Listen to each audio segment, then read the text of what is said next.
Let's talk money. What is the top of the line monetary value of approximately 900,000 tons of plastic for a municipality like Lagos? Let's break it down.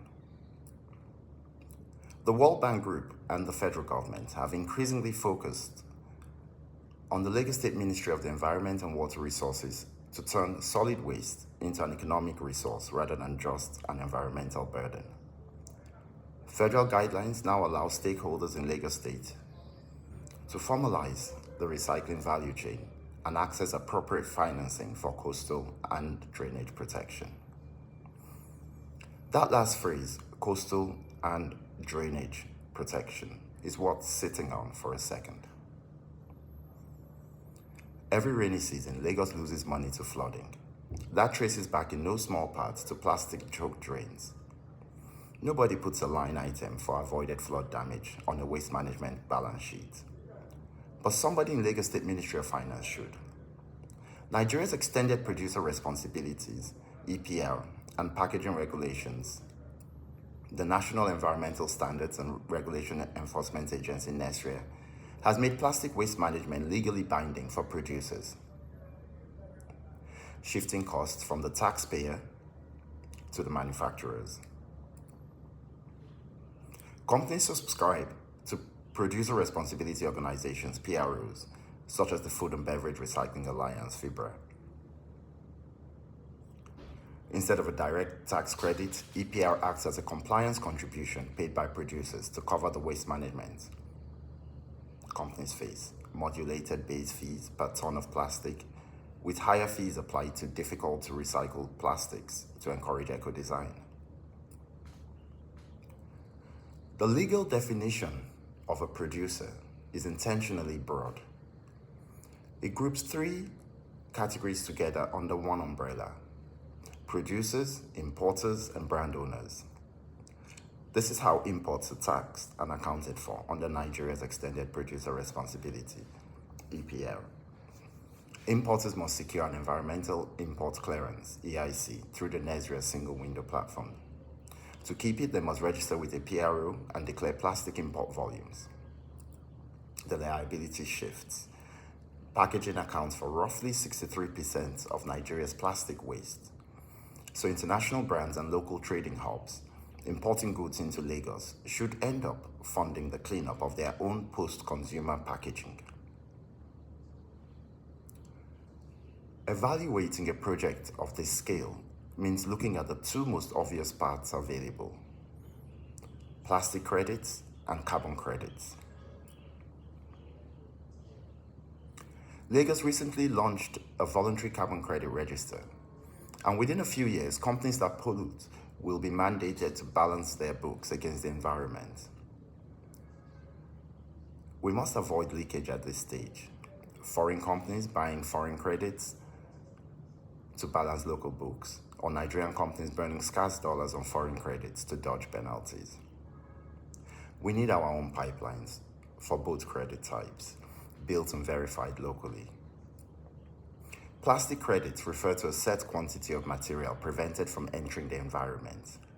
Its estimated total annual value to the Lagos State coffers ranges between $180 million to $720 million, depending on the complexity involved in creating the credits.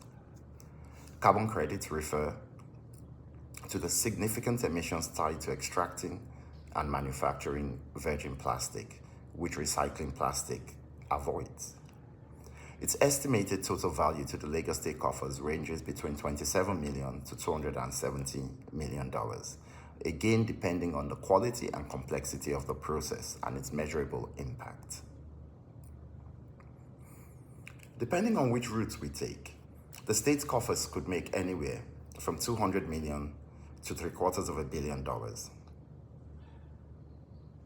Money that can go straight into improving our infrastructure, deficit economy, on top of the other dividends: health, jobs, environment, education. All from one very simple idea: your population is your greatest asset. They are the primary infrastructure required to unlock the value in plastic through separation at source. What the numbers doesn't show you yet is a valuation this size only means something if the market believes the tonnage is real and the verification holds. A few things worth naming before anyone gets to attach to the top line $750 million.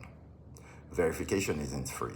Both plastic and carbon credits need independent measurement, reporting, and verification, MRV. A system will need to be designed and third-party audits by reputable firms have to be carried out.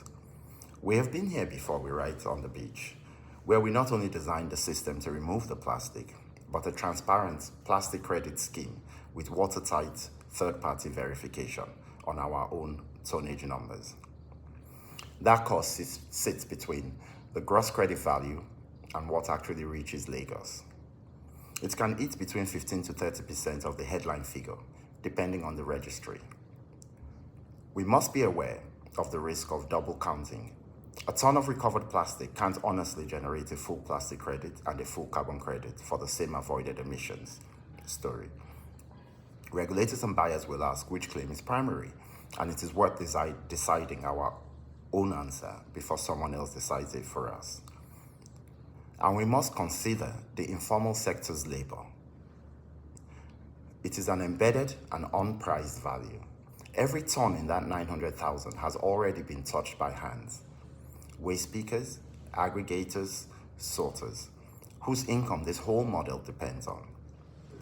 That labor is what makes separation at source possible, and it doesn't show up anywhere in the 200 million to $750 million range, even though it's the actual infrastructure the number rests on.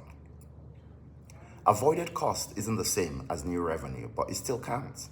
Flood mitigation, drainage upkeep, and coastal erosion avoidance, public health savings from cleaner waterways, none of that is a credit you sell, but it's real money Lagos State stops spending. It belongs in the pitch, even if it doesn't belong in the credit math. The proof of concept underneath this entire valuation is in the 5 years of grounded right on the beach coastal recovery work. It's the reason separation at source isn't theoretical here. The credit registers are catching up to something we've already been running.